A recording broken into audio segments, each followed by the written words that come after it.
fenomena-fenomena yang sedang tren-trendingnya, yang sedang panas-panasnya, yang sedang sensitif.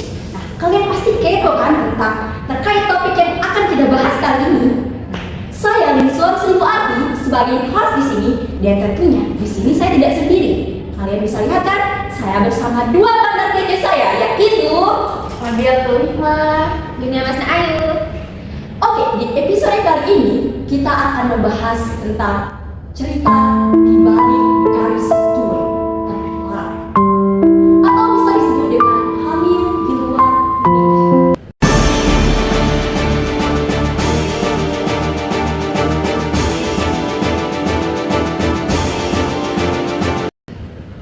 Waduh, ini sangat-sangat sensitif sekali ya pembahasan kita kali ini teman-teman. Jadi tetap stay tune terus di podcast kita kali ini. Fenomena ini makin sering kita dengar, baik dari berita, terus juga bahkan lingkungan sekitar kita. Banyak sekali kita lihat terkait dengan hamil di luar nikah ini, teman-teman. Fenomena kehamilan di luar nikah ini di Indonesia merupakan isu kompleks yang memerlukan pendekatan holistik dari berbagai pihak, termasuk pemerintah, keluarga, bahkan masyarakat.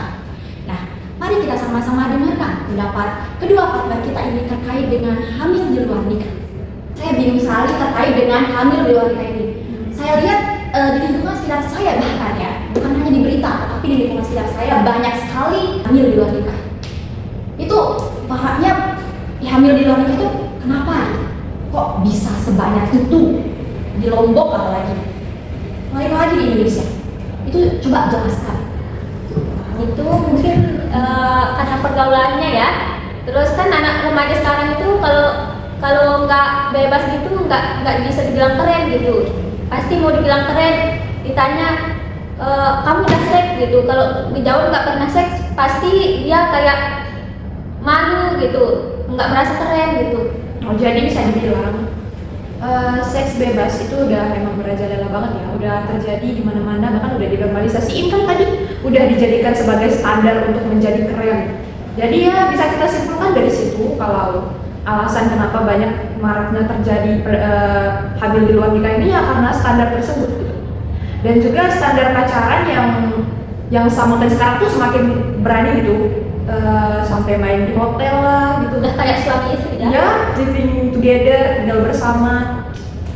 Parah sekali anak remaja sekarang ini kan ya. Jadi kita harus hati-hati teman-teman. Oke, pertanyaan selanjutnya itu saya bingung nih gitu, kayak dampaknya terhadap perempuan itu. Kan perempuan nih yang hamil di luar nikah itu kan kalau cowok enak ya, kadang kan perempuan yang hamil di luar nikah itu sering ditinggalin gitu. Gimana nih kalau dampaknya terhadap psikologis perempuan? Misalnya kalau menurut saya perempuan itu pasti mengalami trauma karena mendapat cibiran dari masyarakat terutama, terus mungkin juga dikeluarkan dari keluarga gitu. Terus cowoknya nggak mau bertanggung jawab juga, banyak kan begitu. Kalau menurut saya sendiri dampak untuk perempuannya pasti ya lebih banyak ke perempuannya lah ya. Bahkan bisa dibilang dampaknya semuanya pasti hanya ke perempuan saja. Karena apa? Perempuan yang rusak nama baiknya, perempuan yang hamil, perempuan yang akan mengurus anak, yang akan melahirkan, itu pasti ya tidak bisa kita bayangkan lah bagaimana kondisi psikologis dari perempuan itu. Apalagi kebanyakan sekarang yang hamil di luar nikah itu anak-anak SMP, SMA itu udah banyak banget. Apalagi di lingkungan kita, di dekat kita, yang orang yang tidak kita sangka-sangka pun bahkan pasti bisa gitu. Semua ini juga tergantung dari kalau untuk kondisi psikologis itu pasti ya perempuan lebih banyak yang kenal yang akan merasakan dari dampak psikologis. Kalau cowok mah pakai buat udah itu cari yang lain, Tinggal nerima enaknya kalau cowok mah. iya benar-benar dampaknya memang lebih banyak perempuan. Jadi guys, jangan sekali-kali kalian mencoba hal tersebut. Kita di sini akan hanya membahas tentang kita hanya ingin mengedukasi ya tentang dampak-dampaknya dan apa yang ditimbulkan itu parah. terus kan nih tadi kan berarti ketika orang tuanya ini mengetahui anaknya itu mengandung di luar nikah, terus bagaimana peran orang tuanya itu ketika mengetahui anaknya itu hamil di luar nikah? Kebanyakan orang tua pasti akan langsung mencari siapa yang sudah menghamili Lalu dari orang-orang tua pasti kan gak mau ribet ya, ada soal anaknya pasti disuruh ya udah kalau kamu hamil kamu tinggal nikah. Itu orang tua yang bejat sih kalau menurut saya.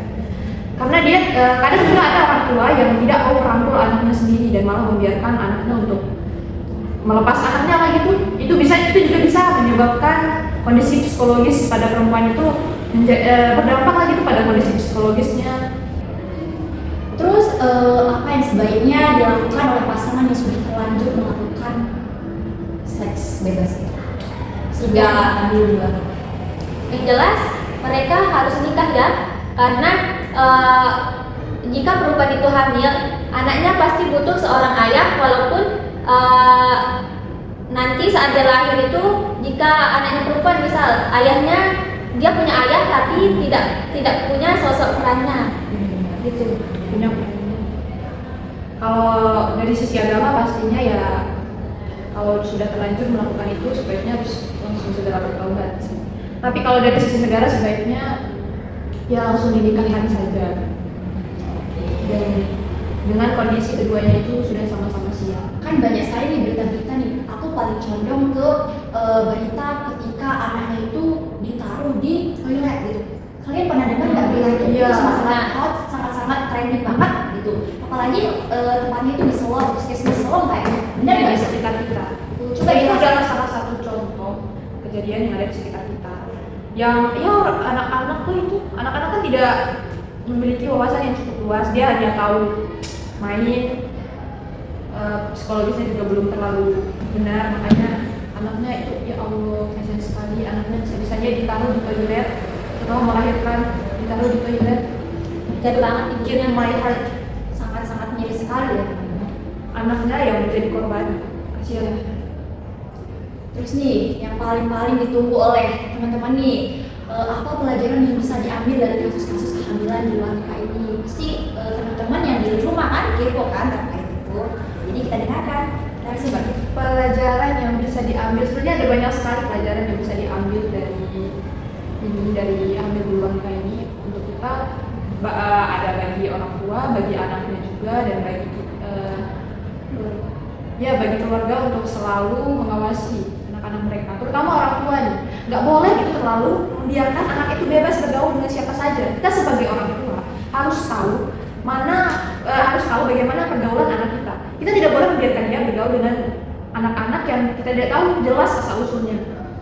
apalagi itu laki-laki ya.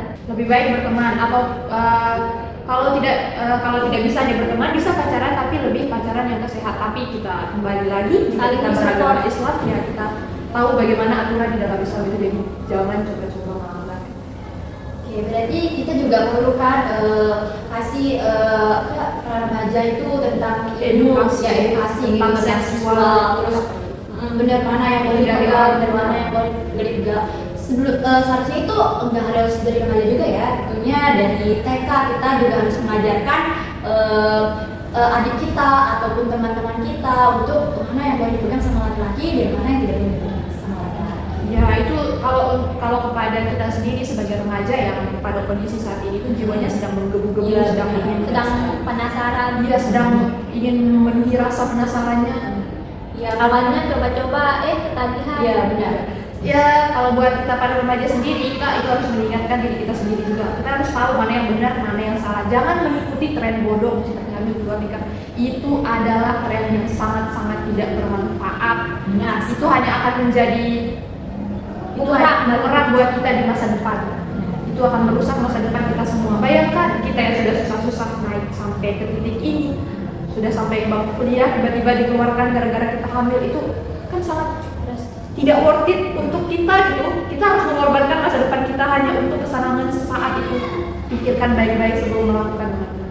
Ingat. Oke, terus menurut kalian nih apa pesan untuk para perempuan Indonesia yang saat ini sedang hamil di luar nikah dan merasa putus asa gitu? Intinya tetap semangat, jangan putus asa. Jika terlanjur sudah melakukan, jangan lakukan lagi. Cukup sekali, cukup kita tahu saja bagaimana, dan jangan pernah lakukan. Kalau kalian lakukan lagi, berarti kalian yang mana? Mahkotamu hanya jatuh, bangunlah, ambil mahkota itu. Ya, mahkotamu hanya jatuh, tidak rusak, tidak tidak pernah rusak, tidak hilang, dia hanya jatuh, kamu hanya perlu ambil kembali dan Menjaganya. ya jaga dirimu sendiri, hargai dirimu sendiri, kamu adalah kamu, kamu istimewa. Mantap, hidup perempuan. Hidup perempuan Indonesia, hidup. Oke, mantap sekali ya. Pembahasan ini sangat-sangat menambah wawasan kita tentunya teman-teman. Oke, baik, sudah ya. Terima kasih kepada rekan kece kita ini yaitu Rabia dan Junia. Terima kasih kepada kalian. Pembahasan kali ini ya cukup seru. Ya, seru banget ya. Kita tutup ya. Nah, teman-teman, itu tadi obrolan tentang hamil di luar nikah atau cerita di balik peristiwa terlarang. Jadi topik ini memang tidak mudah untuk kita bahas karena sangat-sangat sensitif, tapi bermakna banget bagi kita semua, kan? Iya, Apalagi sangat-sangat memberikan pelajaran. benar sekali. Nah, tapi penting banget untuk kita bahas secara terbuka dan kita harus memiliki rasa empati. Kita harus peduli terhadap sesama. Tidak menjudge, kita harus memberikan edukasi. Oke, baik. Terima kasih sudah menemani kita sampai siang hari ini di podcast Observasi